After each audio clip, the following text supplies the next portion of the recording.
Biggity biggity back at it again, even though we didn't really leave. It feels like there's always a new season of Love is Blind, doesn't it? There's usually at least 2 per year of the original US cast, but there seems to always be another cast that I've just decided I can't keep up with. I did one on the UK, which was like 2 months ago or so, but there's one in Mexico. There's Love is Blind Habibi.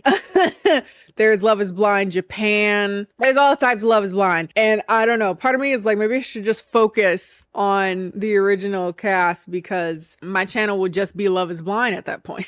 if I follow all of them. But yes, it's time to watch season 7, talk about season 7. As of filming, there are 6 episodes that are live. I have watched them all. I have opinions and commentary, hence why you're here. Hi, by the way, it's Kendall here. New around here, welcome. Not new around here, what is up, home skillet biscuit? I talk about a lot of things on this channel. I talk about a bunch of random stuff on this channel. And one of those things is the Nick and Vanessa Lachey Ultimatum Love is Blind universe. I have a whole playlist of the seasons of both of those shows that I've talked about. And it's become a little customary thing on this here channel to talk about it. Because at this point, I like to think of Love is Blind as like a therapy session.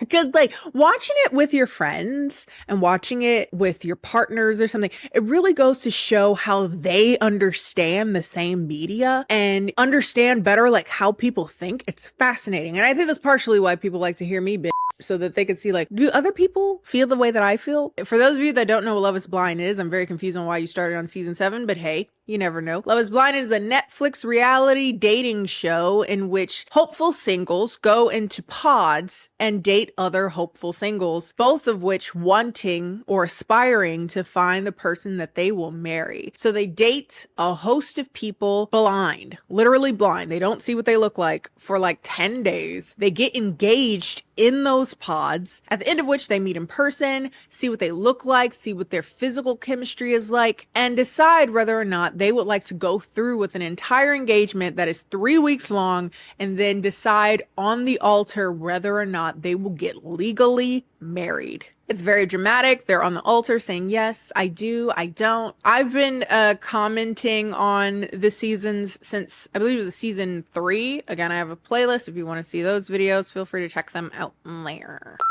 Hello everyone, this is Admiral Kenny, and today's video is sponsored by Raycon. Ew, yes, stylish function. Raycon has their new and improved everyday earbuds. The everyday earbuds have always been a favorite here on the channel for incredible style, function, and quality. But now they are decked out with even more features while still starting at only half the price of other premium audio brands. They have all the things that you love, like the ease of use, the stylish aesthetics, customizable gel tips that allows you to have a perfect fit for your ear russie so that they don't come out while you're doing fun things like trying to clean up your house and find a chicken bone that your dog has quote unquote buried in between the couch cushions, and you're wondering, where does that smell of chicken bone coming from? But at least you have your podcast that you can listen to despite being deeply disappointed in the way that this day has gone. But Raycon, yeah, they also have new and improved functions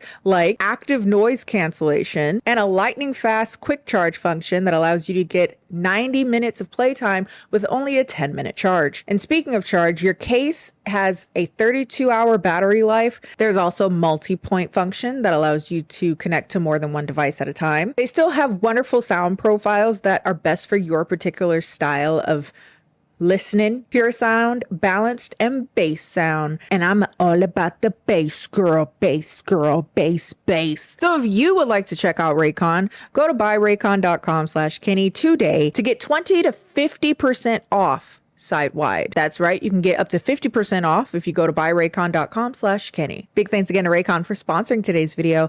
Now let's get on to the debauchery, baby.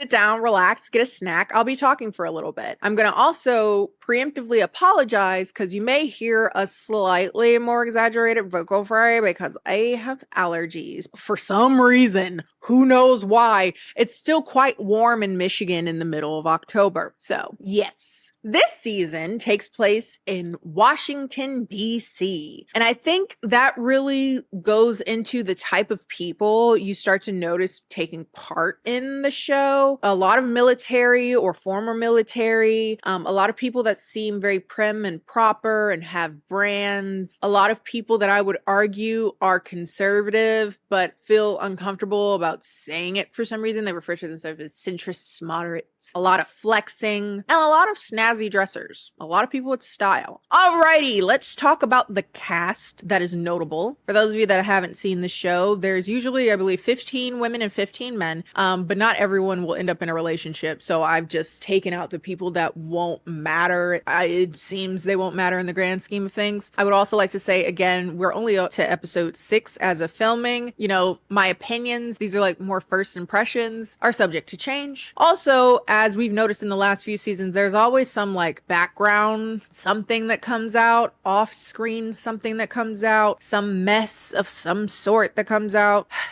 And with that said, there's some buzzing around that there may be a little something, which I will, not a little something, we'll discuss at the end. But what I'm going to say is what I thought of these people prior to hearing any of those things. So we'll get to that at the end of this video, if you're wondering how I feel about the tea that's buzzing around. So let's start with the men, okay? Again, these are preemptive thoughts, only on episode 6. I am very curious how I will feel by the end, especially when we get around to the reunion area. So that'll be an upcoming video. Okay, so men. We have Nick D. Nick D is referred to by all the women in the back as a flirt, and I am not going to ignore that. If everyone's starting to think like he's very, very flirtatious, there's nothing inherently wrong with that, but it's a yellow red flag. It's an orange flag. I will say, as things go along, I wonder, is it that he's super, super flirtatious, as in like always looking to cheat type energy, or is it that he's just super insecure? Usually those two things are connected, by the way. A cheater is often very, very insecure. Usually that's why they cheat. But I honestly don't feel like I have enough information about him to feel one way or another. I will say this season, everyone's kind of weird. And I don't know if it's because the people are weird or the editing is weird or the couples are weird. Everything is weird.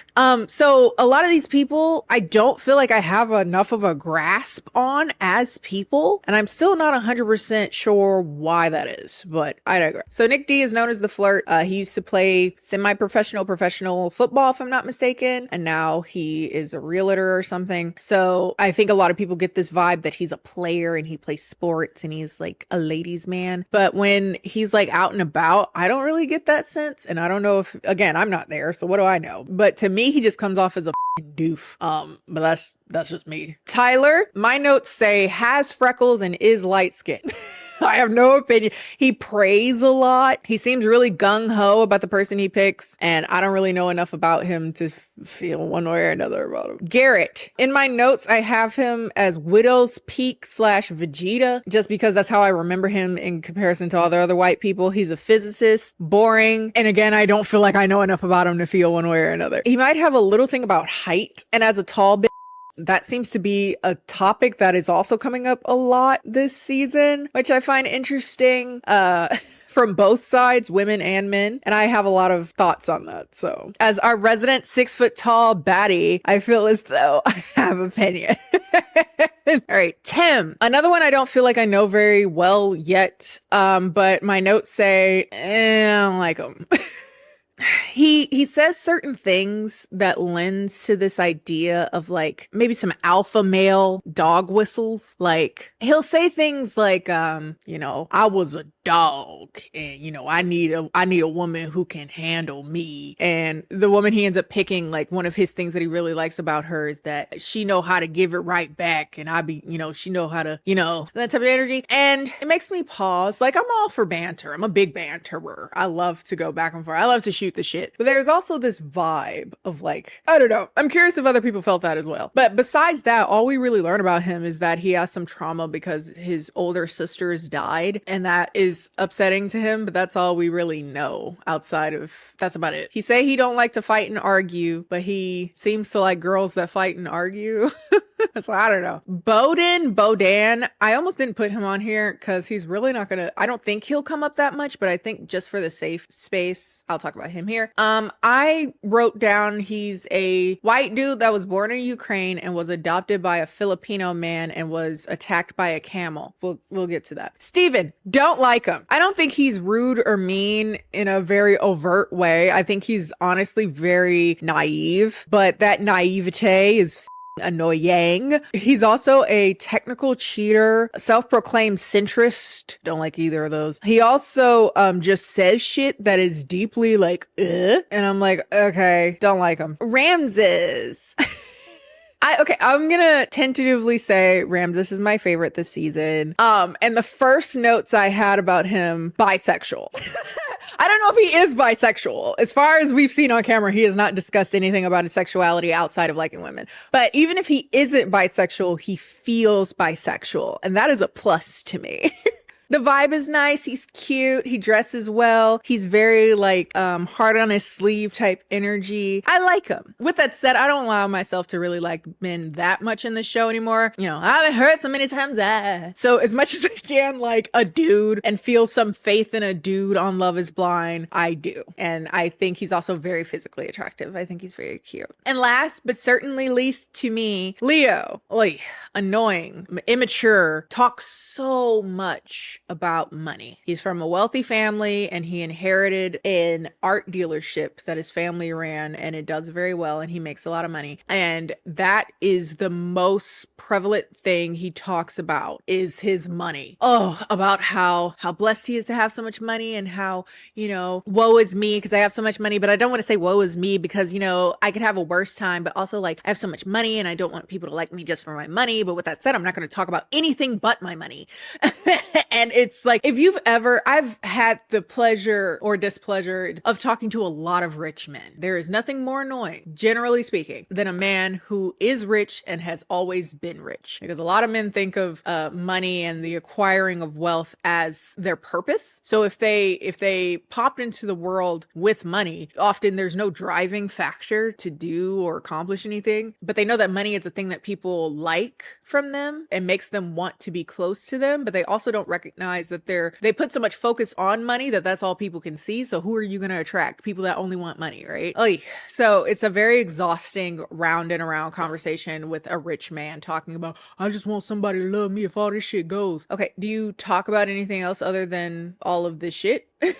Odds are no. And now you're surprised that you keep meeting women, for instance, that only want you for your money. Anyway, so that's Leo, and that's the end of the men that are important. Okay, the women. Taylor. She seems nice. Kind of dry, sarcastic. I think she's very pretty. I like her freckles and the dimple and everything. She's Asian, I believe. I know her mom is from Hong Kong, and her last name is white sounding. So, but she seems nice. I think we would get along, me and her. She seems cool. I have a lot of friends that remind me of Taylor. So I think I would get along with her. Marissa. Okay, I know I'm probably going to be in the minority when I say this, by the way. I recognize that a lot of people like Marissa. She's very bubbly, very energetic, very smiley, very happy. I find her incredibly draining. And I can't stand her. I'm so sorry. She also says some things that leads me to believe she's one of those suburban black girls. You know, the ones that's like, I'm getting a bit ahead of myself, but she ends up saying like, you know, I just like people who are open-minded. Like I dated a Trump supporter for 3 years and it was fine. And then I dated a liberal right after that. And it's just like, you know, I just care about who you are. And I was like, there it is. There it is. Because she presented those facts as if it's a situation in which she was open-minded. And as the negress with the mic, to me, it comes off, I don't have any connection to actual black politics. So both of these people are they're equal grounds. Like, you know, and even if I have my own personal politics that may or may not align with my Trump supporter boyfriend, I'm not connected enough to them to not be with him for 3 years. And also to talk about that as a situation where I was open-minded as opposed to something you regret. I mean, if she would have like, yeah, it wasn't my best moment. I really had a lot of growth and realized, but no, she thought of it. It was like, yeah, it's fine. And I was just like, that that explains the feeling. I'm kidding. I don't like it. She's not great to me, but okay. Ashley A, really pretty, and I like her hair, and her skin is really nice. She seems really genuine, and she does say some shit about like soul ties that I don't necessarily agree with, but she seems overall pretty nice. And yeah, still early, but whatever. Monica, she in a similar way annoys me, not quite as much as Marissa, like outwardly, because Marissa is very energetic, and as an introvert and a pretty dry person, the super extrovert sometimes can very much so drain me. So she's not as peppy as Marissa, but she has a lot of those same vibes that Marissa has, and I wonder how much of this has to do with DC. Because I'm curious. I want somebody to opine on that in the comment section. Like, what is that? But she comes off as very desperate to me. She's 36, and she speaks about that a lot, about how like she wants to get married so bad. And I think because of that, she gives people a lot of leeway in places that I wouldn't expect her to, and then in other places she's really like kind of mean. So it's like your priorities are not straight. You should be more upset about certain things that I think are more of an affront to you as a person, but she doesn't seem to like care about that. She cares about nitpicky things, like very superficial, surface level things. My nose itches so bad. So yeah, I find her very annoying, incredibly annoying. Brittany, also annoying, but in a different way than the other two. She's very stereotypically blonde, airheaded.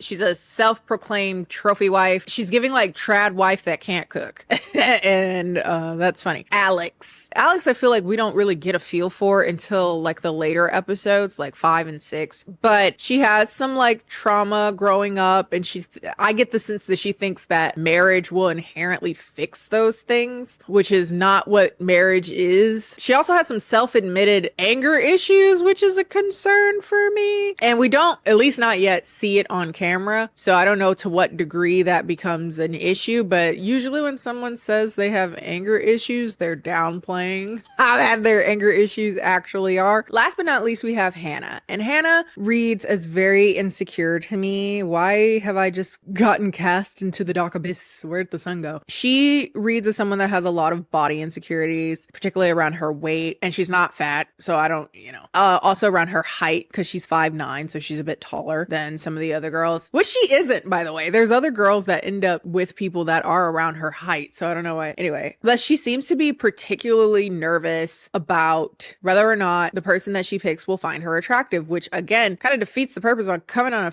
a show like this. Like, I understand you still want your partner to find you attractive, but if that's your main focus, I think you might be in the wrong place. Because also she talks about how she's never actually had any issues dating because of these things, her height or her weight. She said she was a cheerleader and she dated the quarterback, and she's used to dating like really tall and very traditionally masculine men, but she does have a lot of these insecurities around being tall and quote unquote bigger, which she isn't, but okay. And as our resident plus size tall girly here, for those of you that are new, I'm 6 foot. I can smell tall girl insecurity from a mile away. I made a video on tall girl and why it's so stupid, because the real issues with being tall has nothing to do with anything that was in that movie. If you saw it, it was like, my life is so bad, I'm tall and no one wants to be my friend, and everyone's like, oh my god, the Sasquatch. Like, you don't have friends because you're unlikable. I've never been lacking friends.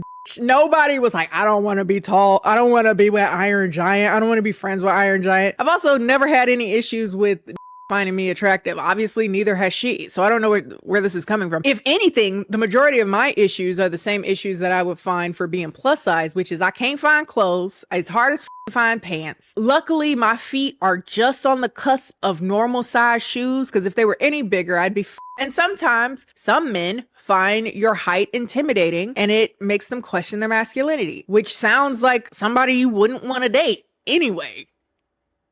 If you only feel masculine because I'm shorter than you, then you don't feel masculine. And so she kind of talks about how she only dates men usually that are very, very traditionally masculine, very buff and so, like 6'5" and like all those things. And to me, it reads off a girl who doesn't feel particularly feminine. And so she must date a man who is like that. And instead of like being okay with the concept that the love of your life might be shorter, she seems to feel like she's not not, this is of course me psychoanalyzing her. I don't know the bitch, but I know tall bitches.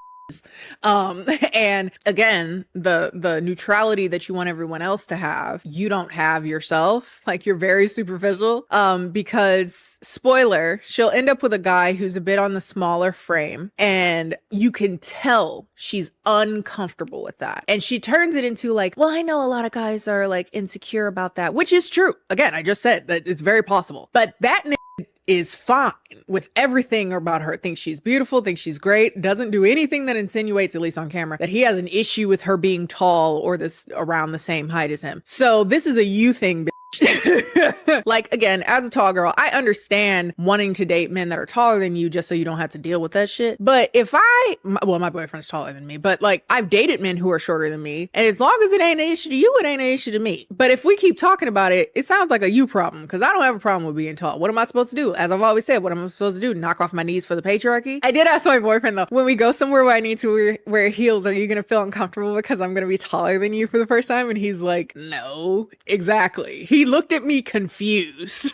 That's the you want.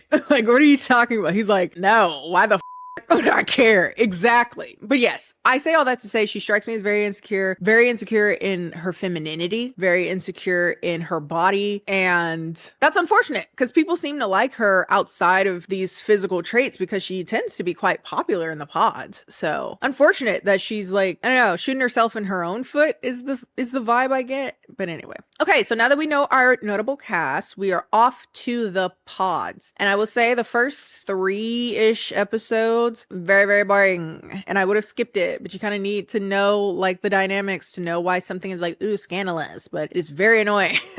But yes, shit starts to pop off at the end of episode 3-ish. So keep that in mind. So episode 1. So we're in the pods, we're learning about people, and we notice really quickly the ones that stand out. Some of the first to stand up are Ashley A, pretty girl with the layered sew-in, very pretty. Yes body, yes face, go girl. One thing she says in her post interview causes me pause because she says something along the lines of like her mother had 2 failed marriages and she's very devoted to getting married and staying married to kind of like, I don't know, to prove something. I get the sense she was trying to say, which is never a good reason in my opinion to get married. You should get married because you actually want to marry that person. And want to be married. I think getting married should not be the ideal, honestly, because in the grand scheme of things, it doesn't stop people from treating you like shit or treating you poorly, and maintaining a marriage just to maintain a marriage is not good. But I don't know. What do you want for marriage? Why do you want to be married? But anyway, with that said, meeting someone in this context, I get the appeal, like, oh, I'm meeting people off of a foundation that isn't purely physical or sexual. But she ends up hitting things off with Tyler, light-skinned with freckles. And honestly, all you really do is see him like smiling a lot, and he seems to really like her very quickly. So sure. Then we have Nick D. So all the women in the pods get this sense that Nick D is a flirt. He's a smooth talker, flirty, possibly a boy. And I don't know, we don't really see on camera a lot of this very overt flirting. I wish we did, because maybe it would make sense why people react to him the way that they do. But they say like, oh, he's super flirty. And I'm like, it's the first day in the pod. Y'all ain't never heard of banter? You get flirty, you talk, you know, you shoot your shit. Like, that's what you're supposed to do. Like, you know, if you're gonna be a boy, the first date is to be a little bit like kind of mischievous and flirtatious. I don't know. But the person that he ends up getting any like actual movement with is Hannah, right? Again, Hannah, the blonde girl that seems to have a lot of insecurities around her body and her attractiveness and whether or not somebody would find her attractive. And being that she's hitting things off with Nick D, who, as everyone has understood him as a big flirt, I'd imagine that probably isn't the best for those already present insecurities, right? He comes off as a ladies' man. And if you're a person who's very insecure that he might like someone else more than you because of attractiveness or whatever, I don't see how that's very helpful to the overall cause, right? But they do hit it off, and she also ends up hitting it off with Leo. Mr. All I talk about is them dollar bills, y'all. Again, annoying as fuck. I'm sure he had beautiful sides in the pods, whatever. But what we see on camera is a that is too hyper focused on appearance, as in like coming off as exceptional and incredibly intelligent and talking about money and being very fortunate. Again, as I said before, the most boring will ever talk to is a with money that doesn't have any personality or personhood outside of the acquiring of capital, because that's all the they talk about. But they also talk about how they don't want people to want them just for their money. Well, what else do we know about you, Nick? Nothing. You own an art dealership. Do you paint? You don't say shit about painting. Do you go skydiving? How do you see the world? What makes up your masculinity outside of having a Rolex or two, which that's another thing that I really dislike about him. A lot of his flexing is obviously for the approval of the men in the back. Ew. A lot of like, I have a lot of money, you know, I'm a rich art dealer. Like, and ironically, the man who is, again, much like Hannah, the man that is so concerned about people only wanting him for his money, hits things off with the girl who is the self-proclaimed trophy wife, Brittany. She kind of refers to herself as someone who's always been very taken care of. Her dating history consists of a bunch of athletes and rock stars and people who had a lot of wealth. And so there's an amount of wealth that she's accustomed to and that she expects. She wants to stay at home, but I got the sense that she wanted to be a trad wife, but didn't want to do any of the labor of a trad wife, you know, like raising kids, cooking and cleaning. She just wants to be at home. She wants to be a chihuahua, I guess. Like she's a pet that some guy takes care of to, again, have some insecurities that men see her that way. And I'm like, come on, can y'all be a little more self-aware? I get that sense that a lot of people this season are not very self-aware at all. And it's draining. Like, oh my God. Leo ends up talking to the other guys in the pods and he's talking about how Brittany is a lot like other girls that he's dated in the past and they would have really hit it off outside of the pods. But Hannah is the type of girl that he never would have met in reality, and she feels like something that is more of a shift from how he's been going about things. And Tyler, light-skinned dude with freckles, is like, I can't tell you who to go after, but what you've been doing outside of the pods hasn't worked. Like what you've been doing as far as like dating materialistic girls and girls like Brittany or whatever has not worked. So I would, you know, maybe you should consider that. Widow's Peak, Garrett hits things off with Wajan Taylor. They're both nerds and she used to play basketball and they talk about physics. Tim and Alex hit it off. And again, like I said before, Tim gives me like mild alpha vibes or like overcompensatory vibes. Like, again, he doesn't say anything outright like women should be like this or anything like that, but he'll say things like, he has a lion tattoo and he talks about like it's always appealed to him how a lion, you know, loving the way of the leadership of a lion, and I'm like, okay, that why is that causing me pause? And then he talks about how he used to be a dog and I'm like, okay. But he does hit things off with Alex. She talks a bit about how one of the things that makes her aspire to marriage is that she watched both of her parents. They're divorced, but both of them have MS. So her mother was dating a guy for a very long time, like 15 years, but they never got married. And when her MS started getting really bad, he left her. And the way she words it is as if they were married, he wouldn't have left. And I'm like, no, no. Leave women when they're sick very, very often. Very, very often. That is a very common thing. If women get sick, men are much more likely to leave them than a woman is likely to leave a man. That's just what it is. So I don't know why you think getting married would have stopped him from doing that, because it wouldn't have. But she's like, I want to get married, but because for me that shit is forever. And he says that too, like, to me that shit is forever and blah blah blah. So okay, he seems to have had a relatively stable upbringing with his parents. Like they loved each other and stayed together, if not married or whatever. But he lost at least one of his sisters to lupus. I don't know what the other one died from, but being forced to interact with death so often has made him very aware of his own mortality, and he thinks about that a lot. So I think that's an important thing to talk about. Like, you have that trauma around it. Okay, back to Leo and his insecurities about people only wanting him for money. He goes into what led him to being so wealthy so young. So he ended up receiving a lot of inheritance all at once from varying family members that died. A lot of them died of cancer really quickly. And so he's an only child. Oh, that might explain some of it too. It just occurred to me that he's an only child. Not all only children are like this, by the way. I know plenty of only children who aren't terrible, but like it explains some things. Anyway,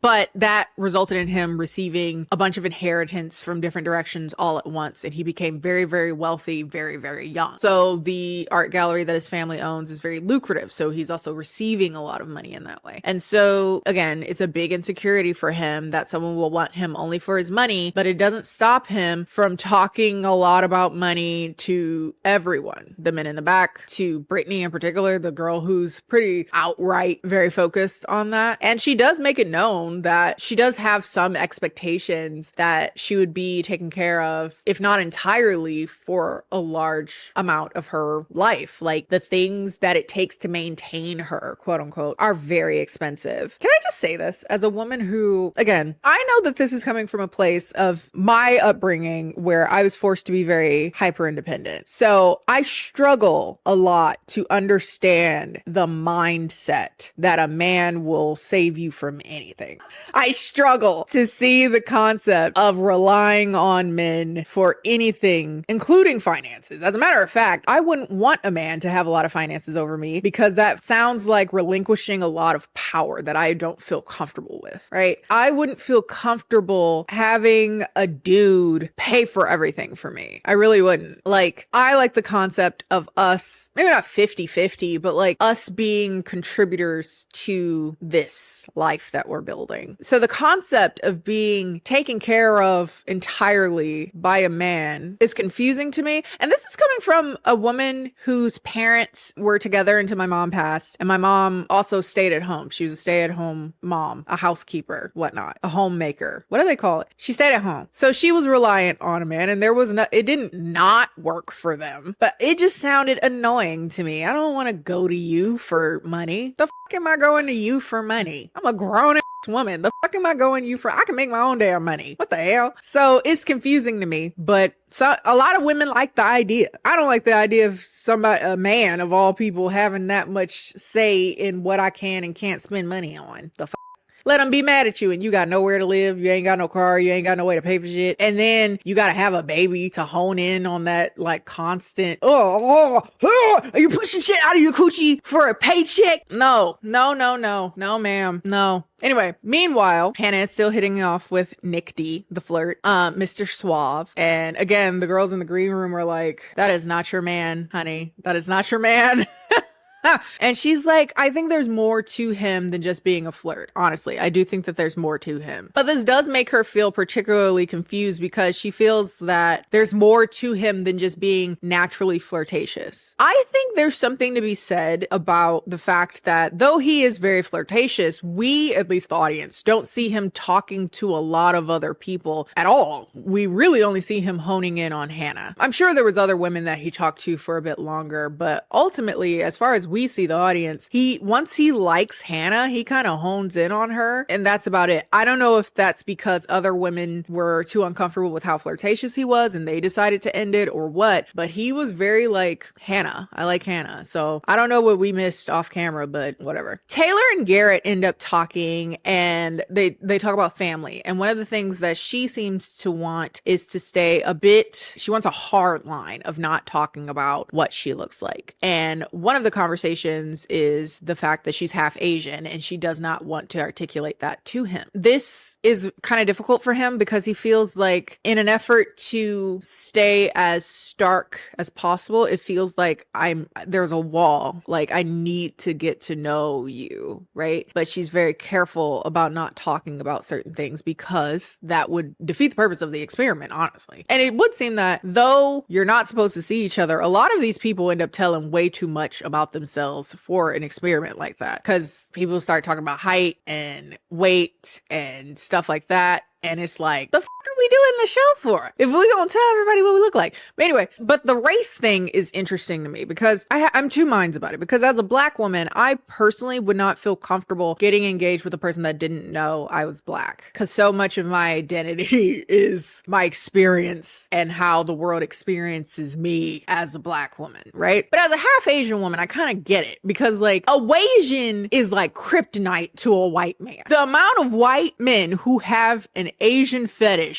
is astronomical. So I get not wanting to talk about that, because that shit is like catnip to a nerdy white dude. A lot of these perceptions of what type of person she is because she's Asian, what she looks like, her being small and dainty, and all these stereotypes around Asian women. I understand why you wouldn't want to say anything about that. I don't know. I get it. I kind of get it. I'm two minds about it. I get why someone wouldn't want to do it. Hannah and Nick D have more conversations about her concerns with him, and she has a lot of them, particularly because I guess his flirtatious nature and the way he kind of carries himself makes her believe that he's very superficial. He's there for looks. Like, he probably doesn't have issues finding women in the real world. So it's like, why are you here? Like, what if you don't like what I look like? I think you're just talking to me because you think you'll like my body. Like, what if my body's not good? Yada, yada, yada. All these concerns. And yes, I understand that's very natural to have a lot of concerns in this situation, but it doesn't help that she's already very insecure about these things. Again, tellingly so. But again, at this point, as far as we know as the audience, he's not talking to anyone else. He hones in on her and he's like, I don't really know what to say other than what I've said before, which is I like you and I want to continue to do things with you, but you know, it's your decision. And she ends up essentially breaking it off with him at that time, and he's like, okay, it sucks to hear that, but you know, I understand you have to choose who's best for you, and he leaves. He kind of gets ready to go home because Hannah was the only person he was talking to, and the episode ends with Brittany coming into the women's quarters and accidentally telling everybody that she's still talking to Leo. And if you recall, Hannah is also talking to Leo, and it's like, oh no, dun dun dun. Episode 2. Next, we have Monica and Steven. One thing superficially about Steven that some may not like is that he's a bit of a chatterbox. And that's not my issue with him. My issue is what he says. The first red flag was him talking a bit about how he technically holds the title of a cheater, and then commences to tell the story about how he had slid into someone's DMs because he felt like the woman he was dating he didn't deserve, and he got caught when he had the intention of cheating but didn't do it, and he kind of beats himself up about it, like, oh, I shouldn't have did that, blah blah blah blah blah blah. And Monica's dumbass, I'm sorry, I don't like Monica, I'll just blah, blah, blah. Monica's like, I'm so sorry because you beat yourself up so much about it and blah blah blah blah, which is not the issue I have. The issue I have is not her having some empathy and compassion for this man who did something wrong. My thing is, he said technically, so obviously you haven't fully wrapped your head around it. What you did was cheating. You cheated. I cheated. It was also a topic that you brought up but still didn't want to fully. Also, we don't hear him talk at all about how it affected the person he cheated on. It's just a lot of this like self-loathing about like, blah, blah, blah, blah, blah, blah. Did you take anything away from that I don't want to hurt others like that anymore? But anyway, but she's like, it's okay. Like, I'm 36. Not everything is so black and white, you know? And I'm like, you just feel pressured to date, to be with someone, okay? And I don't like her. But okay. Okay, so my light just doesn't work. That's cool. Whatever. So, Leo is in a pickle. He likes 2 girls, right? Which is very common in this show. It's very common to the experience. One would think, you know, if you're dating 15 people at some point, it's possible that you may end up liking more than one. And he's going back and forth about these complicated feelings he has because he likes Brittany and he likes Hannah. And, you know, people would think that I'd be like, oh my God, what a lucky guy. He has 2 women, and he's like, I don't feel lucky at all. It's just like, this is so difficult. And blah, blah, blah, blah, blah, blah, blah, which sure, I'm sure it's difficult. You know, you don't want to hurt anybody, but as time goes on, you kind of have to make a decision. And along the way, I got the sense, the reading I had is that he likes Hannah more, but he's edging his bets, right? Because he does know that Hannah is also talking to another person as well, right? So instead of making any definitive moves, he's like, well, I'll just keep going back and forth back and forth, and say nothing about it. Hannah ends up second guessing her decision to break things off with Nick D and brings him back, and they talk things over, and she's like, I'm just so confused. And he's like, I was hurt, but you know, I understand you have to make the decision that's best for you. And she's like, I don't know what the decision is that's best for me, but I'm just really scared that you're gonna hurt me. And he's like, I'm scared too. We all scared. You're not the only one that's scared. You won't like what you see. He don't say it like that. He says it nicer. But the sentiment is like, you're not the only one that's insecure and scared and hoping that you like me for me. Like, I don't care what you look like. I already know I like you. Like, this is a non-issue for me, but I am scared about whether or not you'll want to be with me, you know? She is very singularly focused on herself. I do wonder to what degree that's a personality thing or if that's an age thing, because again, she's 26. And the older I get, the less this makes sense to me, thinking so singularly focused like this. She does end up saying, like, you're the type of person in the real world that I would date. And again, going back to what we were saying to Leo, if this is the type of person you would date in the real world, why are you dating him again here, right? I think you should have broke up, but not because I'm scared that you won't find me hot or whatever, you know what I mean? Like, but they end up starting things back over. She asks for him to come back and he comes back, so they start doing dates again. Honestly, I do feel like Leo and Hannah are probably a better choice in the sense that that is a connection that they wouldn't get outside of the pods, and Nick and Brittany are two people that they would have dated before, but they just can't seem to let go of those dynamics. So whatever. Okay, Bowden and Marissa start hitting it off. Again, I don't like Marissa. I don't like her. Why are you smiling so much? Why are you so happy? Everything she says is in this kind of sing-songy voice. Like, damn, fucking Disney princess, calm down. And again, this is singularly me. I understand this is a me thing. It's my personality, but that is so draining. But they hit it off, and I like Bowden, by the way. As much as I can, like someone who's been in the military, he kind of talks about how, like, his experience. She's also been in the military, if I recall correctly, and they kind of talk about that and how he almost died getting trampled by a camel when he was somewhere, I forget. He also talks about how he was born in Ukraine and he went to Ukraine to fight the war. Yeah, he's cool. I like him. He's also been married before. She also hits it off with Ramses, who is very cute and has also been married before. Again, I hesitate because he is my favorite. A lot of people don't like the two locks. Y'all don't like interesting people. It shows. Y'all don't like interesting people. Y'all boring. I like him. I like that he's a little bit daring in that way. And he's giving bisexual king. And again, I don't know if he is, but I like him. And he seems very calming and soothing and sensitive and introspective. And I'm not going to say too many great things because, again, my heart's been hurt so many times on the show. But he seems very emotionally mature and articulate and sincere. He also calms her down a little bit. And I need that because calm down. During her conversation, I believe, with him is when she brought up how she once dated a Trump supporter for 3 years. And again, she doesn't bring it up in the context of like regrets, something that she wished she wouldn't have done. She's like, yeah, it's just like, I'm just so open-minded. I dated him and then I dated a liberal. It's just like, it just matters who you are. And the fact that she doesn't think of politics as a part of who you are, it's like how you view the world. Okay, I don't know. It gives like a political apathy that I find a little concerning, but okay, go off, sis. You don't have to do politics, but it don't stop politics from doing you. Anyway, I will say that this season seems to be talking a lot more about politics than ever before. Like, it would come up sometimes in passing, but a lot of times those conversations would be relatively not seen. And I think it's good because I feel like politics is one of those things you should talk about very, very early. Me and my boyfriend talked about Palestine, our first date, and that's when I knew I liked him. I was like, oh, okay. Because we're not going to align on a lot of things if you don't feel how I feel about some very crucial conversations, you know, which is why I don't understand how you could date for 3 years someone that fundamentally disagrees with who you are.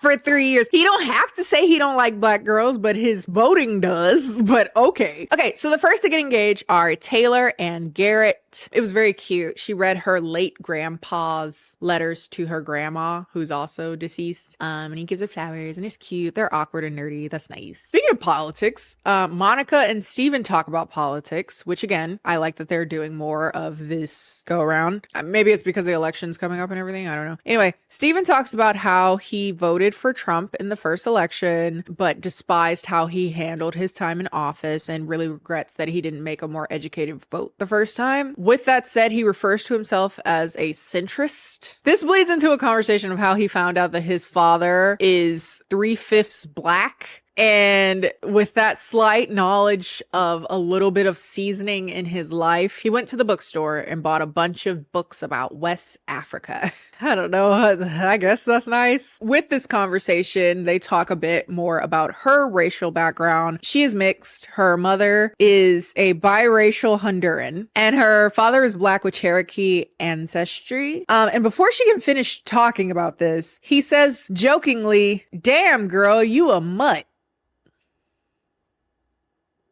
This does not offend her. She doesn't even skip a beat. She says, "Yeah, I'm a mutt." Okay. All right. Episode 3. Taylor and Garrett meet each other for the first time. They seem overall pretty comfortable with it. They're both, a little bit awkward. He does, again, tall girl, noticing things. He does seem to be oddly relieved that their height is okay. And it also is a conversation that they end up having later too about height. And I'm like, men are so fragile. Ramses and Bowden find out that they're both interested in are both interested in Marissa, and they're like buddies. So they actually handle this very well, everybody. There's a little jealousy, but they're more jokey about it. They were like, "Yeah, we could see why you like both of us. We're very similar." I see you got a thing for guys who have used to been married. At least it's very funny. But again, personally, they both seem fine. Ramses I prefer more because I think he's really cute, but also like he seems more introspective in a way. Really thinking about emotions and masculinity and like what he does and doesn't want to adhere to in that realm, and making masculinity something that he decides on what it is. And I think that's very attractive to think of it in that way. Tyler and Ashley get engaged. They've just been caking it up this whole time, so I haven't really talked much about them. So yep, she says yes. So yeah. Leo is still going back and forth about his attraction to Hannah or Brittany. And while he's thinking this over, he talks with one of the guys who I didn't take his name down because he hasn't really come up much. But he says that he was really into Hannah at one point too, but she turned him down when she found out that he was an inch shorter than her. He's 5'8" and she's 5'9". And when he found that out, he was like, "Oh, I don't care. That doesn't bother me." But it bothered her. Again, going back to that thing I was talking about, the tall girl insecurities, I get the sense that she's afraid to feel big and to feel unwomanly, to be essentially masculine, right? She goes for these men, self-admittedly, who are very, very hyper traditionally masculine, very tall, very buff, very into sports, and all these very superficially important things so that she can feel smaller and so that she can feel more dainty and petite. Which, see where that got you, bitch? Like, sure. Personally, I date niggas that are taller than me because of logistics. They say you're always the same size laying down, but not in a 90-degree angle. Not standing up from the back.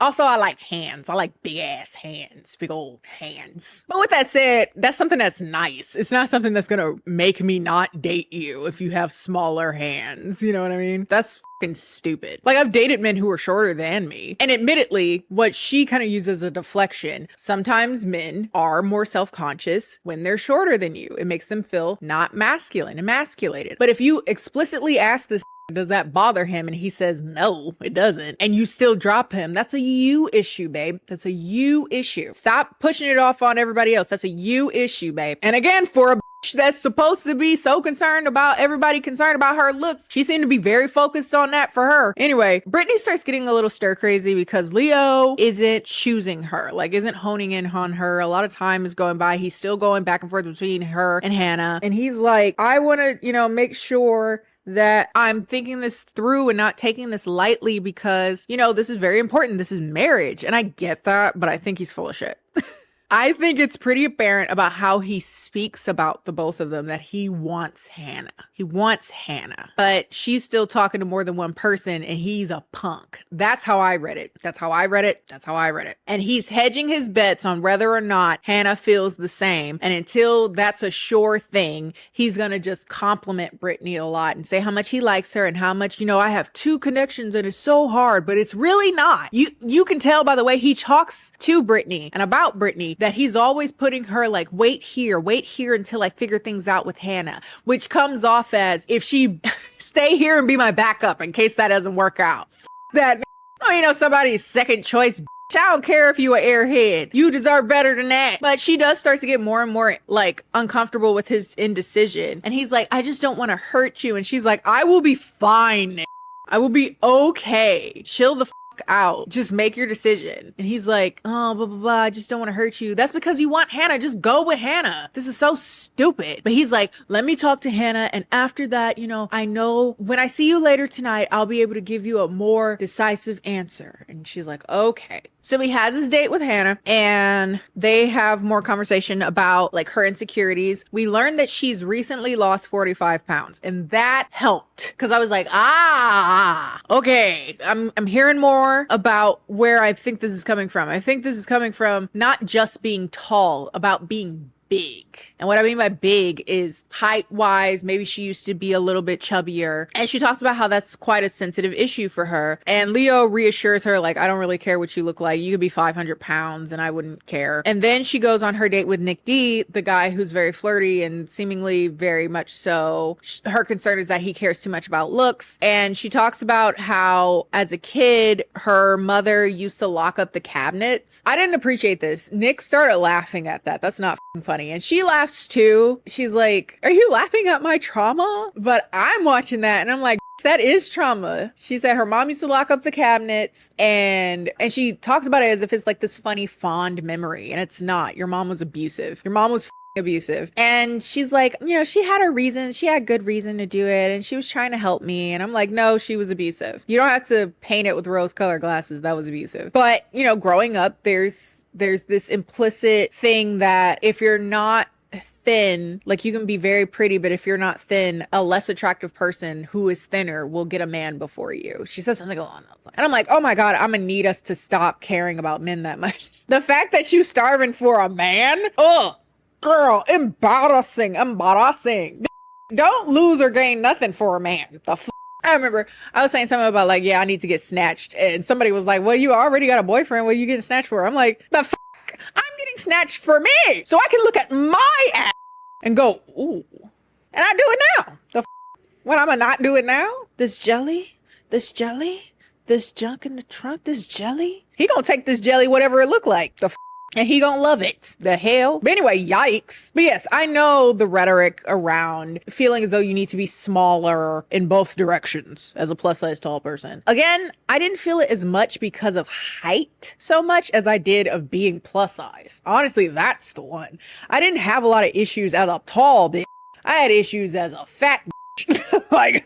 like, and maybe you can't fully, separate those things because size, these numbers that people say a woman should be doesn't account for height or weight or distribution of that weight or anything, But yeah, there's just a lot of her sounding so self-deprecating and feeling like, will you be okay with me if I'm tall and a little chubby? Like, you gonna take this for what it is, bitch. Like, what the And again, if you were with a that has a problem with you being a little bit taller or a little bit bigger, do you want to be with that? I would hope not. Otherwise, though, Nick is like, I don't care what you look like. I would love you if you're a worm, or one of them say that. I love you if you're a worm. Tyler and Ashley meet. They're both hot, so they're fine with it. Nick D later tells Hannah that he's in love with her, and she reciprocates. And at that moment, she's like, I realized, like, yeah, the guy that I really want is Nick D because he's been so focused on me. He seems to know what he wants. And, Leo's still going back and forth. And I want somebody that chooses me and wants me and all that stuff. So that's good. Whatever. But Leo still doesn't know how he feels after his last date with Brittany. So when he goes into his date with Hannah, she's like, I think I'm going to break up with you because, I love Nick D, and you know, that's the man for me. And Leo does not take that well at all. At all.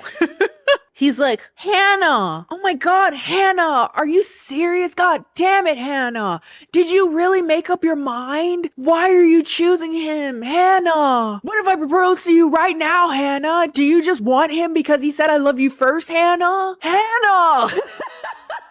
I'm like so exasperated because is it because he said I love you? I love you. And I told you that I wouldn't say that to a person until I was wanting to marry them. And I said it to you, Hannah. You're only saying this because she's breaking up with you. He's like, I want you to be my wife, Hannah. And though, yes, I have another connection and I love her, but I want to fight for us. And she's like, she's like crying and feeling very attacked because I would too. And she's like, I thought you would just say, okay, I'm more for Brittany. And he's like, oh my God, you wanted Hannah. You just were too much of a to say it. And now you mad that she want to be with somebody else. I hate you. Oh, episode 4. We're still going off from that conversation again. He's like, do you really love him or is it just because he said it first? He's like, I love you, Hannah. I want to marry you, Hannah. What if I tried to propose to you right now? What would you say? And she's like, oh my God. Like, I can't do this right now. I did not expect you to like come at me so strongly about this. I thought you would just be like, okay, and just leave. Cause that's what Nick did. That's what a rational person I think would do. If he didn't have this expectation that she would hold out for him. That's what I feel. Okay. The way he talks about Brittany insinuates that he don't like her that much and that the person that he likes more is Hannah, but he like comes back like the person I love equally is Brittany as well. And I'm like, oh, okay. To me, you knew you liked Hannah. You wouldn't be open and honest about that because you wanted to hedge your bet and string Brittany along just in case things didn't work out with Hannah. And now undoubtedly you're going to go back to Brittany and be like, you know what, Brittany, I love you. Will you marry me? That guy sideways, upside down. He's like, you're not gonna fight for us? That's why I'm so exasperated. God damn it, Hannah. And she's like, I need to sleep on this. This is just a lot. Fair. Because he was doing the absolute most. Let's finish this conversation tomorrow. Okay. Steven proposes to Monica and she says yes. And one of the things she says in her acceptance was like, I love that you're not even that black and you read books about blackness when you found out you were like 12% black. And that's the type of person you are. Like, still not offended that he called you a mutt though, but okay. Okay, speaking of breaking things off and probably how it should have went. Marissa breaks things off with Bowden. She's like, you're really great, but I realized that the person that has my heart is Ramses. And he's like, okay, I understand. I want you to, pick the right person. And like, I want you to pick who's best for you. And I appreciate you telling me. And he handles it very well. And like, even if he would have cried a little bit, he didn't, but he was like, I appreciate you telling me and good luck. I hope you guys have a great time. And that's awesome. So after Leo's flip out, Hannah goes to Brittany and she's like, Leo was flipping out when I told him I'm going with Nick. And I want you to know that before you go and talk to him because you deserve to know how he was acting when he was talking to me. And everybody in the green room seems to get along and everything. So there's no like rivalry. She was like, you're a great girl, Brittany. I need you to know that. Like, you should know that he was that upset that I chose someone else. Meanwhile, Leo's back in the guides pods and he somehow took the interaction with Hannah. And what he took from it is that sure, he shouldn't have yelled like that, but Hannah didn't want to have the strength that it takes to talk through that conversation and figure things out. And do I want to marry a girl who can't sit there and let me berate her about something? And it really does. The contrast between him and like Bowden, who took the conversation very well, is very telling, but for him to digest that conversation as if it was strange for her to react the way that she did is very telling. With that said, he does apologize for raising his voice at her and stuff like that and acting that way. And she's like, yeah, I ain't never had nobody talk to me like that, but sure, I forgive you or whatnot. I just know that Nick is the guy for me. And And Leo is like, yup, and Brittany's the girl for me. Like, I know that. And he says it as if it was his idea. And I hate men. Y'all piss me off, dog. Yep, Brittany, I'm 100% on. That's my girl. I love her. You know, all I want to do is propose to Brittany. And Hannah is like, okay, then why didn't you do that last night? Why were you berating me about how I'm choosing someone else? And he somehow weasels out of that conversation, but somehow he's like, can you go into the women's green room and tell her how much I care about her? Because I don't want her to think that I'm choosing her because she's a second option, because he's choosing her because she's a second option. And Hannah, good for her though. I'll give her this. She was like, no, that's y'all's business. I'm not talking to her about nothing. You can do that yourself. You can talk to her about that as much as you want. And when she gets back to the women's room, she goes and tells Brittany that wanted me to say how much he loved you, but I didn't feel comfortable doing that because this whole interaction was weird. Tim and Alex get engaged. The vaguely alpha male with the girl that has a bad temper, that's gonna be a mixture. Again, we haven't seen them a lot on camera, so it's hard to say, but just those two vibes I get, I don't know. All we've seen is him sharing his trauma about his dead sisters and giving their bracelet to her, and they painted at one point. That's about it. Monica and Steven meet and they like each other. She's so like out of breath and breathy, and this is the beginning of her whispering all the time. Like when she's really feeling any strong emotion, she starts to whisper, oh my God, you're so hot. Oh my God. And I didn't like it. It was giving me the tingles. Like I didn't like the ASMR tingles. I'm like, bitch, speak up. He right there. Like what the Hannah and Nick D get engaged, not surprising. Tim and Alex meet in person and they think each other are cute, so yay. And the episode ends with Leo proposing to Brittany, and though she accepts, the energy is very, very weird. Like obviously not as happy as one would hope for two people getting engaged. She's like, oh, so it's weird. It feels like you're asking me to be your girlfriend. And he's like, yeah, I guess, yeah, I never asked you that. But, you know, I'll propose properly in person. And she's like, oh, okay. And he's like, I'll like this, like, believe me type energy. Like, believe me, I love you. Trust me type energy. You know, you're not my second choice type energy. And she's just like, Episode 5. Again, taking off from Brittany and Leo. She accepts and it's, you know, awkward. But, you know, that's great. That's a great way to start things off. Okay, Nick D and Hannah meet each other for the first time, and the energy is off.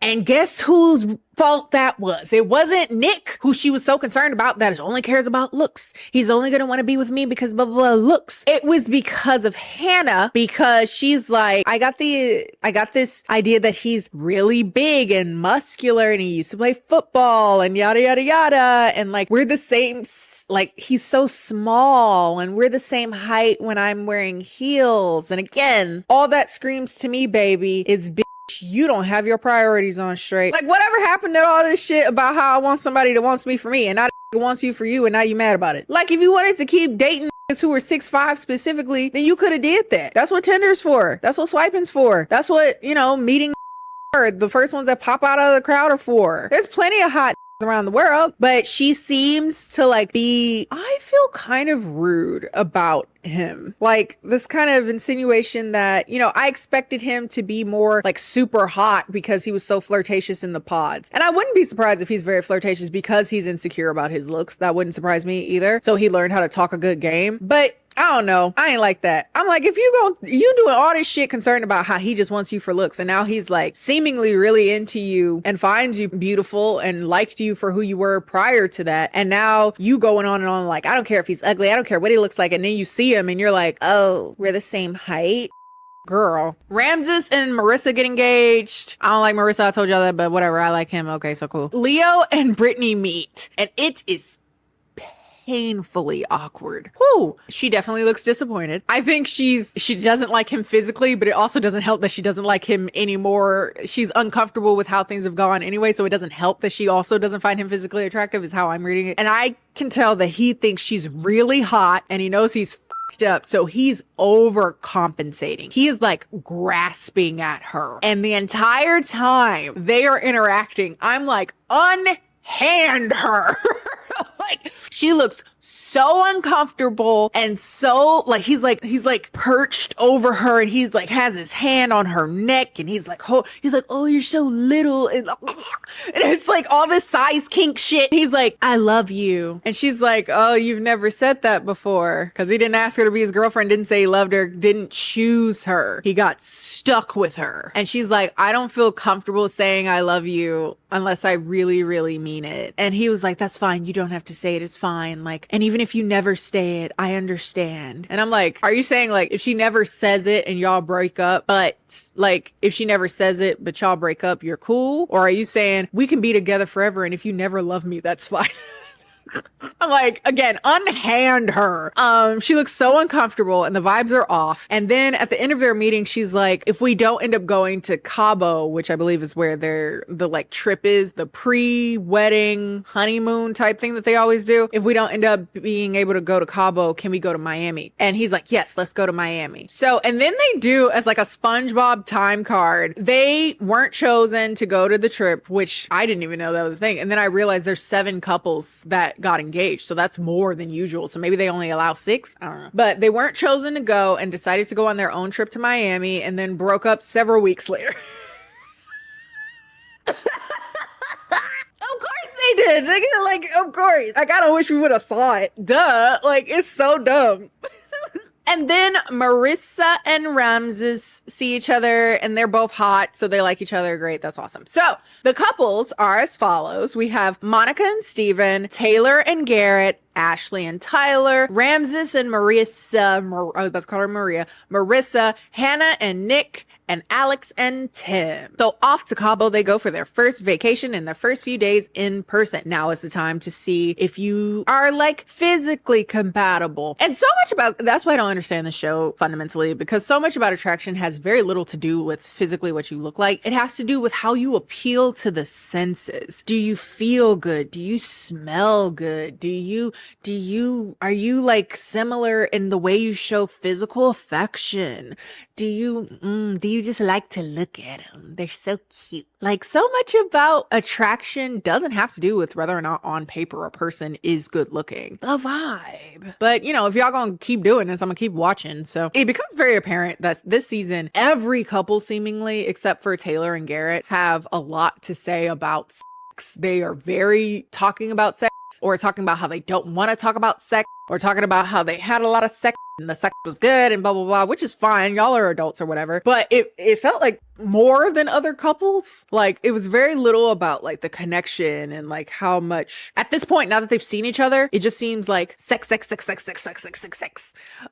For instance, Nick and Hannah. Nick is very cautious about talking about sex on camera, but it doesn't stop him from whispering about sex on camera. So we still hear it. You know, you mic'd up. Right? So he's like, I have like a brand back home and I don't really want to talk too much about sex and blah, blah, blah, blah, blah. But they do talk about sex and they end up having sex because we find out because they be talking about it. Yes, Tim and Alex end up having a conversation on camera about her being bossy and how she, quote, used to have a really short temper. This is when that comes up, right? Which is not a good sign. He responds to that as if like, I don't like to argue. I am an unmovable object, which I translate into stubborn. So now you have a person who's stubborn and someone else with a short temper. That's not a good combination at any point ever in life.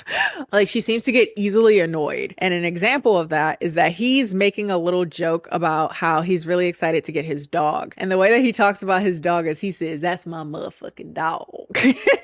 And apparently he says that a lot. And she's like, oh my God, please stop. And at first I thought she was joking. Like, one would think like, oh my God, here you go. That's my motherfucking dog. We know it's your motherfucking dog. But no, she seems to get like actually annoyed, like progressively annoyed about him saying, that's my motherfucking dog. And it's like, oh, you're miserable. You would piss me off. I love making the same joke 12 times. It's funny. Like, my boyfriend would be like, you've said that before and I'm gonna say it again. You gonna hear this joke and you gonna laugh every time as if you never heard it. But yeah, I think a lot of the miscommunication is he thinks, that's the sense I get, like he thinks they're bantering, but she actually is annoyed by you, is the vibe I get. Okay, Hannah is still struggling with the fact that Nick isn't 6'5" and super muscular. And she's like, I need time to warm up to him, but you know, I am starting to get more comfortable with him physically or whatever. So she says, I don't know. Tyler and Ashley pray before bed. And for some reason that makes me not trust him. I don't know. I don't trust it. And this episode ends in the stupidest way possible about people, again, not being able to take a fucking joke. So Nick and Hannah are sitting at the beach and there's these like toy, like stone ducks that you could race essentially. And he's like, I'm gonna go ride that duck. Ew, don't do it. And he's like, really? It's gonna give you the ick? And she's like, yes, I just don't like watching men ride things. And he's like, I'm gonna do it anyway. So he goes over to the duck and rides in. She's like, oh my God, Nick, stop. Then this older woman comes over. She's maybe in her 50s or so. And they're like chatting. And she's like, I want to ride one. And he's like, oh, okay, sit down. And they're like chatting. She's like, where are you from? And he's like, oh, we're from the States and blah, blah, blah, blah. And they're going to race ducks. Hannah doesn't like that. He's talking to a lady about some ducks and they're about to race ducks. And she's already uncomfortable because he's known as a flirt. So she's like, oh my God, Nick. And so the lady goes, don't be jealous. And he starts to laugh because I thought it was a joke as well. And Hannah laughs, but obviously she takes that pretty seriously. And so they race the ducks. And the lady probably was a little flirtatious or whatever. At least on camera, we don't see Nick really engaging outside of polite conversation, right? And he's on the ducks and he's like, yeah. And when he comes back, she's like in a bad mood. She's like, what the fuck? And this is one of the most confusing interactions for me. I understand that I'm not everybody and everybody might not read this the same way. I was like, huh? Are you really upset because he rode some ducks?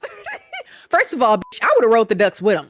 Yeah, let's go fight ducks, nigga. Y'all don't have no fun on your life. You gotta look cool all the goddamn time. Damn. And two, are you threatened by the old bitch that is riding ducks with him? Do you feel threatened by the old bitch and the duck? If you feel like you can't trust him enough to be around an old bitch and some ducks, maybe y'all shouldn't be together. Like, fundamentally, the fact that you're getting that pissed that he's riding a duck with this woman who's like, girl, don't be jealous. Stop being jealous is telling. But okay, that's how the episode ends. She is hot about some fucking ducks. Episode 6, last episode. I'm gonna skip a bunch of the early parts of this because it's talking and I don't feel like talking about it. But eventually they do have that get together where all the couples see each other for the first time. So they all come together and it's time, you know, for people to chat, meet each other's partners, meet each other's like new people, see the people that you maybe talk to while in the pods and get to know them. And it's great. This is usually where things go horribly every season. And you know, it could be better, but it's mostly Hannah.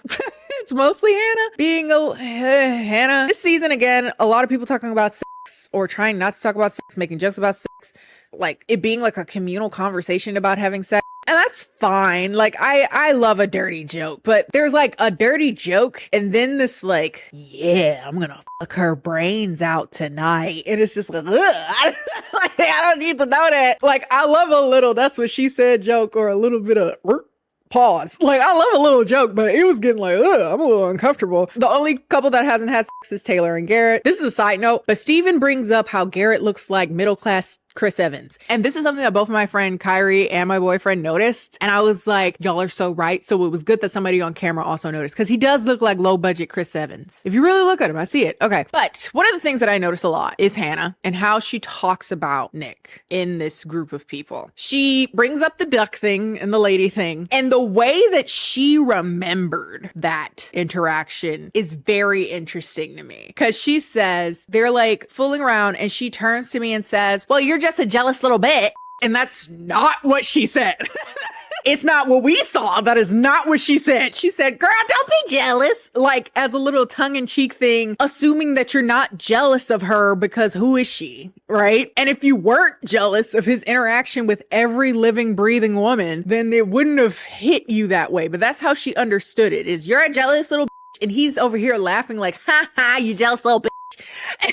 And that's not how that interaction happened at all. Again, if anything, maybe the woman was a little flirtatious, but if you don't think that your man is gonna f the 50-year-old lady, then this is a non-issue. Like, oh my God. So that comes up. And also just when she talks about him, probably because she feels discomfort around whether or not he's serious about her and serious about anything and blah, blah, blah, blah. She doesn't talk about what she likes about him. We didn't hear one thing on camera about how great he is. She was saying, oh, he loves me. I know he cares about me. I know he loves me. He's obsessed with me. And it's like, okay, do you like him? Anyway, meanwhile, Nick is talking to the dudes about the same situation, the duck thing. And he was like, I thought it was such a nothing situation to me. And then I realized I found a piece of paper that we don't see on camera where she wrote down essentially just a bunch of lists, like a bunch of concerns that she has about him. Quote, too into his feelings, mature, dedicated to this, self-confidence versus cocky. And he's like, why didn't you talk to me about this? Why are you like writing shit? Like this is coming to me out of nowhere. And the way that you reacted so strongly about this random lady and a duck shows that there's something brewing here. And I'd rather you talk to me instead of like writing out all these things that you may or may not like about me, which is like, what the f? They end up talking about it again. And again, she seems to have thought a lot about this lady and the duck. And she's like, you got to consider how I feel. And he says something, well, I found your list. You didn't really consider how that would make me feel or whatever. It doesn't seem to be a focus to you how I feel about those things. The last point is that he's delulu, which they never on camera bring up. I think Hannah is frustrated with him fundamentally who he is. And that at that point, that's a you thing, babe. Break up.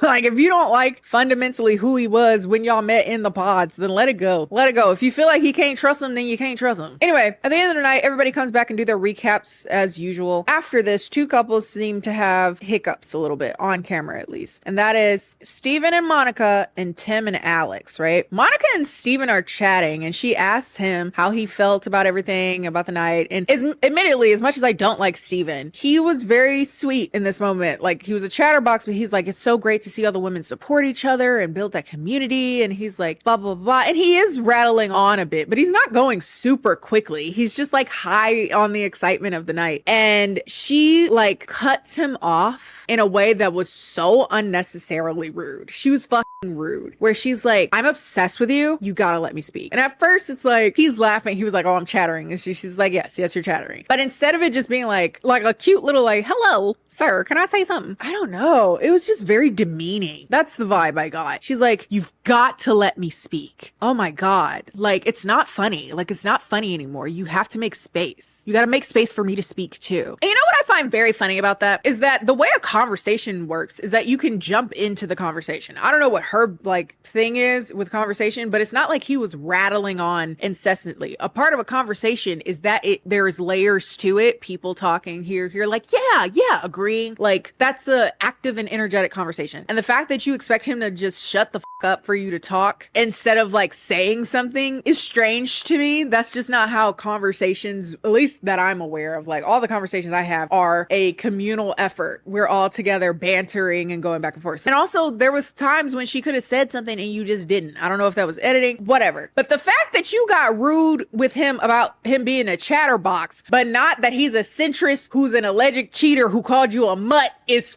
fucking wild to me. There are so many things that I could have said you should have said something to him about, but you don't say booed about that shit, but you have a problem with him being a chatterbox, bitch. All y'all did was talking to fucking pods. You didn't know that? The fuck? And you were saying, oh, I let he a chatterbox there. You couldn't have been nicer and be like, hey, hello, can I say something? A little funny, a little tongue-in-cheek, like, her. Like, no, bitch is weird. My knee-jerk reaction is like, were you allowed to speak as a child? That was my first thought. I was like, what's going on there? Do you have some triggers around being allowed to take up space in a conversation? Go to therapy. Because you didn't go to therapy about an identity crisis and being called a fucking mutt, but you did because he's a chatterbox. Girl, anyway. And then Hannah and Nick argue again about the duck thing. And she's like, oh, what if an old guy came up to me and he was like, haha, you're jealous and blah, blah, blah, blah. And we're like laughing about it. Would that bother you? And I'm thinking, no, it wouldn't bother me. That's just me. I understand. I'm not everybody. Everybody has different wounds and different triggers, but I'm so confused. Because if an old bitch came up to my boyfriend and was like, girl, don't be jealous, I'd be like, oh, okay. Oh, honey, I am so not threatened by you. My man wouldn't touch you with a 10-foot pole. My man wouldn't touch you with a 10-foot pole. Like, I'm not threatened by you. I'm not worried about him. I trust him to not the 50-year-old that's making conversation with me. And if I didn't think I could trust him to not the 50-year-old, then I shouldn't be with him. Like, if he wanted to the old bitch, he could have. And if you're concerned about him fucking the old bitch, then we have some structural issues. Why are we doing this? Anyway, and this episode ends very confusingly. We are back the next morning, presumably, with Tim and Alex, and they're talking over a fight that they had off camera. It's very hard to figure out what this fight was. Something about her putting her hand over his mouth, which is, something about bad communication, but we don't see it. We don't see how it starts. We don't see how it escalates. All we have is the aftermath. And it's pretty apparent that he, at least as far as we can see, is the injured party here. Like, she must have said some really rough shit, like some out of pocket shit. She's like, are you going to come back? And he's like, I came into this conversation fully expecting for this to be the last conversation we ever have. So I want to know what was said, bitch. I want to know. So maybe we'll find out later, but she's like, no, I want you to come back. And he's like, no, I need space. And she's like, I want you to come closer. And he's like, I am not capable of doing that right now. And instead of acknowledging that and giving space for that, she like encroaches on him and gets closer. That, to me, is a physical sign that she has a problem with boundaries. That's, very small, but very telling in my opinion. Because again, we didn't see the argument. I don't know how this went, but yeah, it was bad apparently. Because the fact that he was like, you had me coming out of character. I don't argue. I don't do all that. And that's the end of the episode. So we'll see how that happens between them. I decided to not look at the promos for the next few episodes because I tried to avoid it. But that's where we stand at the end of episode 6. Now, let's get on to the tea of sorts that had come out yesterday, which is why I haven't been able to film this video yet. There is word on the street that one of our men have a secret. Light-skinned, freckled Tyler that prays has 3 kids. Now, my knee-jerk reaction is to feel betrayed yet again that another nigga on Love is Blind has let the people down. But I'm still in the space that I feel like I don't have enough information to make an opinion wholeheartedly. And let me explain. So apparently these 3 children at some point during the show in the upcoming episodes, which aren't out yet, so I haven't seen them, he's been saying that he is the donor parent to 3 kids. And what would be found is that these 3 kids are mothered by the same woman who is a lesbian.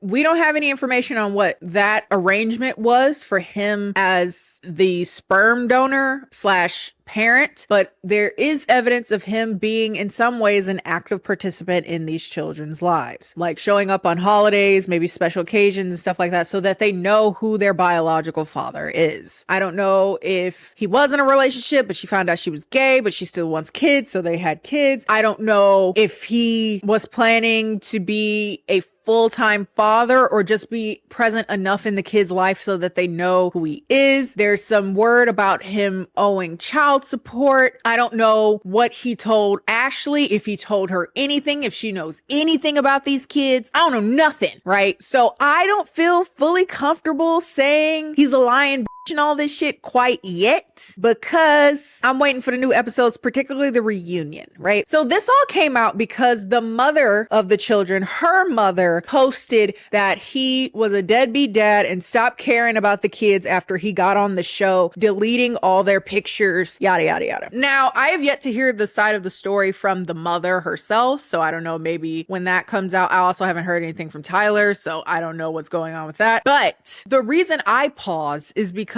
I wouldn't be surprised if production made him delete pictures or archive pictures of his children, because there are certain aspects that you want to keep under wraps in production, right? You don't want to have a bunch of photos. Like, I don't know if production would be open to him. I don't know what's going on there. The production of Love is Blind told him to archive some pictures, particularly of the children, because they know that once the show goes live, people are going to be on your social media. So I still want to see the episodes. I want to see what he tells Ashley. I want to know what he says about the kids, how he represents his space in those kids' lives, / what the mom says. There's a lot. I'm missing information is what I feel like. Because I was like, if he refers to himself as a donor parent, that's not necessarily untrue, depending on the relationship and the expectations that he had with the mother who identifies as a lesbian. So I think we need a little bit more information before I have a strong opinion on it. With that said, I wouldn't be surprised. A bunch of these niggas on Love is Blind ain't shit. That would be a new one. Usually there ain't secret kids as far as I'm aware. and it certainly ain't 3 of them. But that's kind of how I feel about it at this juncture. What was said was that he was a very present father until a year ago when he went into production. If that's the case, I feel like he probably should have said something to the mother. Maybe he did. I don't know. But the baby mama's mom posted a bunch of pictures like, who gives up your kids for a show? And that's very possibly the case.